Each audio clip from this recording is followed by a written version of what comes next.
কোটা বিরোধী আন্দোলন যে যুবক ছেলেগুলো করেছে ওরা মুজাহিদ, ওদের বিরোধিতা যারা করেছে ওরা সন্ত্রাস।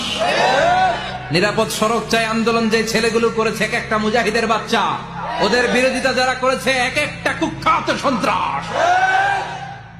এজন্য হকের পক্ষে যারা থাকবে, ইসলামের পক্ষে যারা থাকবে, ন্যায় নীতি সাম্যের পক্ষে যারা থাকবে তারা মুজাহিদ।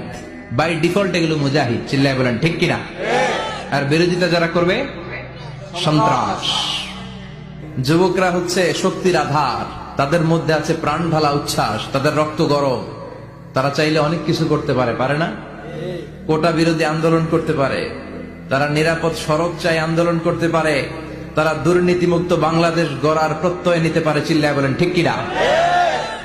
এজন্য যুবকরা যদি জাগে ভালো থাকবে বাংলাদেশ। যুবকরা যদি ইসলামের পক্ষে কাজ করে বাংলাদেশটার রহমত আর বরকত দিয়ে